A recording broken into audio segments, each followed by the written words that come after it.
बहुत समय पहले की बात है। एक राज्य में एक राजा रहता था।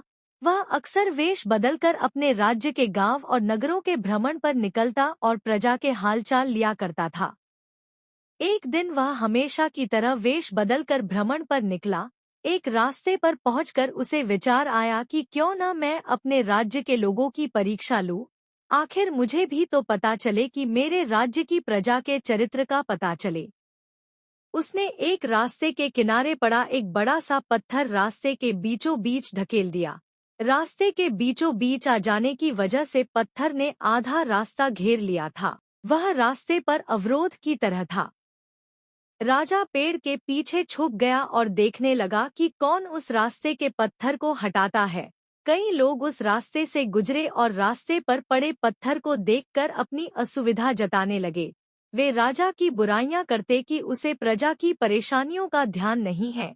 रास्तों पर इस तरह बड़े बड़े पत्थर पड़े रहते हैं, लेकिन उन्हें हटाने की कोई व्यवस्था नहीं रहती।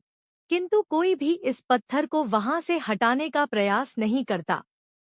राजा छुपकर सारा हाल देख रहा था। कई घंटे बीत गए थे, किंतु किसी ने उस पत्थर को हटाने का प्रयास नहीं किया था।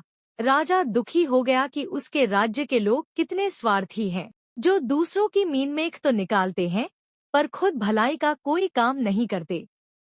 वह स्वयं रास्ते पर पड़ा पत्थर हटाने के लिए आगे बढ़ा। तभी उसने देखा कि एक किसान पीठ पर धान की बोरी लादे आ रहा है। वह फिर पेड़ के पीछे छुप गया। उसने सोचा, इस व्यक्ति को देख लेता हूँ। इसने भी पत्थर न हटाया तो मैं स्वयं हटा दूंगा। किसान पत्थर के पास पहुंचा और ठहर गया। उसने अपने पीठ की भारी बोरी किसी तरह उतारी और एक किनारे रख दी। फिर वह पत्थर के पास गया और उसे हटाने के लिए जोर लगाने लगा। किसी तरह उसने पत्थर रास्ते के किनारे सरका दिया और हाथ झाड़ता हुआ बुदबुदाया, अब इस पत्थर के कारण रास्ते से जाने वाले राहगीरों को कोई परेशानी नहीं होगी। वह अपनी बोरी उठाने के लिए बढ़ने लगा तो उसकी नज़र एक पोटली पर पड़ी। वह उसी स्थान पर थी जहां पत्थर पड़ा था। राजा ने ही वह पोटली पत्थर के नीचे दबाई थी। उसके साथ एक पत्र भी था। किसान ने पत्र पढ़ा। उसमें लिखा था, ये पोटली राज्य के राजा की तरफ से रास्ते का पत्थर हटाने वाले व्यक्ति का पुरस्कार है। किसान ने पोटली खोली। उसके सोने के सिक्के थे। उसने मन ही मन राजा का धन्यवाद किया। फिर सोने के सिक्कों की पोटली कमर में बांधकर और धान की बोरी पीठ पर लादकर अपने घर की ओर चला गया।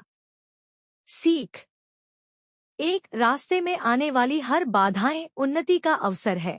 इसलिए बाधाओं से डरे नहीं, उनका सामना करें और उन्हें हटाकर जीवन में तरक्की के मार्ग पर आगे बढ़े। 2. परोपकार करने वाले व्यक्ति को परोपकार का शुभ फल अवश्य मिलता है।